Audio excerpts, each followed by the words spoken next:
Hi, I'm Karen with Empowering True Health, and today I want to give you some information about the sun.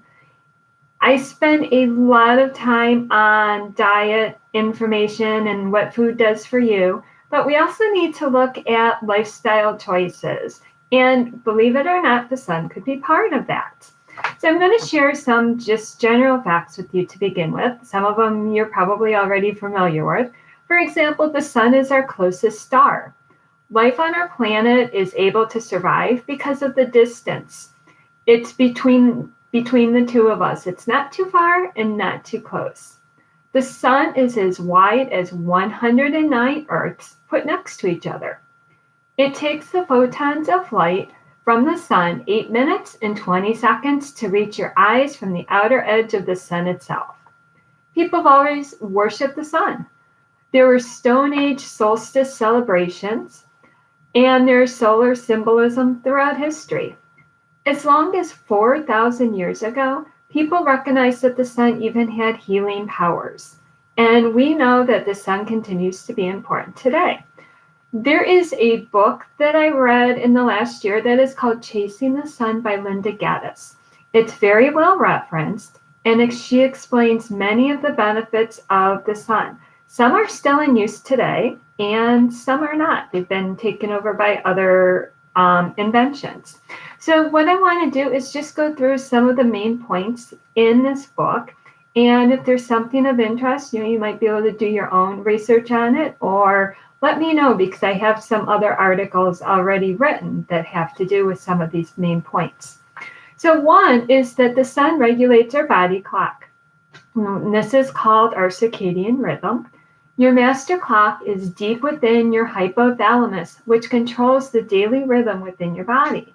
So examples of this include, feeling sleepy in the evening, being stronger and more coordinated during the day, and your moods and your alertness and even your memory have daily rhythms. And this has evolved to help us survive. High amounts of daylight can have positive effects on our sleep and seasonal affective disorder. We've heard a lot about that, especially people that live in the cold, dark climates. Lack of sunshine can affect your mood. In the late 1800s to the early 1900s, the sun became a healer, and the author calls it Dr. Sunshine. Light exposure was used to treat and cure TB, and sun exposure at the time was used to treat rickets. Today, light therapy is used to treat psoriasis, eczema, and dermatitis.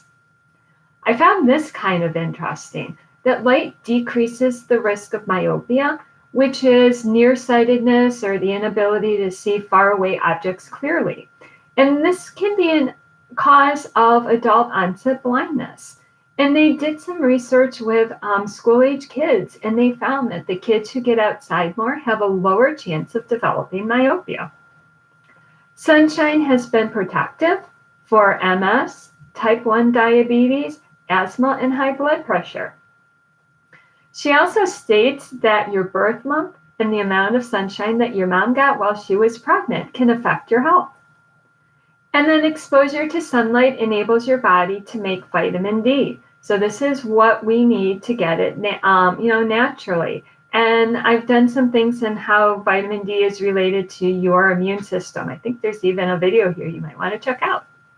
Sunlight exposure increases life expectancy, lowers blood pressure, and reduces your risk of heart disease. And light therapy is being used to treat depression, and researchers are also investigating its use for other psychological disorders. And they're also finding that the quality of life in dementia patients and their severity of their symptoms may be improved using light as well. So another reason maybe to get them out a little bit more. And then administering cancer treatments at certain times of day has been found to increase the effectiveness of it and decrease the severity of side effects. So that would definitely be something you might want to look into if you know somebody who is going through cancer treatments.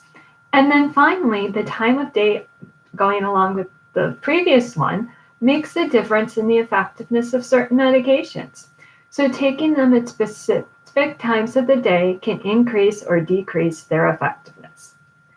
Now, despite the numerous benefits of the sun, researchers are finding that too much sunshine or light could also be harmful to us. So there is kind of that happy medium in there. So while we've got the sun, and many of us are experiencing more of it because we're going into the summer months, it is important to get out there and enjoy it safely. Get out without a little bit of sunscreen so that your body can get what it needs to make the vitamin D, and definitely don't get burned. So I don't know about you, but it calls me to the beach and it makes me feel happy. So if you enjoyed this video, please be sure to like it, share it with others, subscribe to this page, and until next time, be healthy.